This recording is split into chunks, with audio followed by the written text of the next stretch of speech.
അല്ലെങ്കിൽ 2-3 ദിവസം കൊണ്ട് എന്നെ കാണുമ്പോൾ നിന്റെ മുഖം കറക്കുന്നത് ഞാൻ ശ്രദ്ധിക്കുന്നുണ്ട്. അച്ഛന് തെറ്റിപ്പോയി. തെറ്റിയതാണോ? ചുമ്മാ തോന്നിയാണോ എനിക്ക്? തോന്നിയ തെറ്റിയെന്നല്ല പറഞ്ഞത്, 2-3 അല്ല, ഒരു 1.5 ആഴ്ചയായിട്ട് എന്റെ മുഖത്തിന് നല്ല കണ്ടു. അതെന്തുവാന്നല്ലേ ചോദിച്ചത്? അച്ഛൻ ഞാൻ ഈ വീട്ടിലെ മരുമോളാണോ അതോ ഒരു ഭിക്ഷാടനക്കാരിയാണോ? അതെന്തോ ഇപ്പൊ നിനക്ക് അങ്ങനെ ഒരു സംശയം? എന്താവശ്യം ഉണ്ടെങ്കിലും ഞാൻ അച്ഛന്റെ കൈ വന്ന് ഇങ്ങനെ നീട്ടണം. അതിനെന്താ കുഴപ്പമെന്താ? നീട്ടണം. ആഹാ, 7-8 മാസമായി എന്റെ ഭർത്താവ് കഷ്ടപ്പെട്ട് വീർപ്പ് ചീന്തി പൈസ അയക്കുന്നു. അത് എന്റെ അക്കൗണ്ടിൽ അയക്കേണ്ടത്, അല്ലാതെ അച്ഛന്റെ അക്കൗണ്ടിലല്ല. നിന്റെ ഭർത്താവ് ആകുന്നതിന് മുമ്പ് അവനെ ഞാനാണ് 10-28 വയസ്സ് വരെ വളർത്തിയത്. അവൻ അധ്വാനിക്കുന്ന പൈസ എന്റെ കയ്യിലാണ് അവൻ തരേണ്ടത്.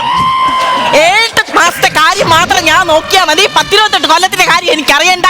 ഇപ്പൊ എന്റെ ഉത്തരവാദിത്തം മൊത്തം അയാളാണ് നോക്കേണ്ടത്. അപ്പൊ അതുകൊണ്ട് പൈസ വരേണ്ടത് എന്റെ അക്കൗണ്ടിലാണ്. നീ ഒരു കാര്യം മനസ്സിലാക്കണം. ആ ചെറുക്കൻ എന്റെ കയ്യിൽ പൈസ അയച്ചു തരുന്നതുകൊണ്ടാണ് ഞാനത് കയ്യിൽ ചുരുട്ടിക്കൂട്ടി പിടിച്ച് ഈ കാണുന്നെല്ലാം ഉണ്ടാക്കിയത്. അച്ഛൻ, ഞാൻ ഒരു കാര്യം പറയാം. ഞാൻ എന്റെ അച്ഛനെ വിവരം പറഞ്ഞ് വിളിച്ചിട്ടുണ്ട്. എന്റെ അച്ഛൻ വരുമ്പം വായിരിക്കുന്ന കേക്കാം. ഓ, നമ്മുടെയൊക്കെ അച്ഛന്റെ വായി നാക്ക, ഇവർ അച്ഛന്റെ വായി കേക്ക.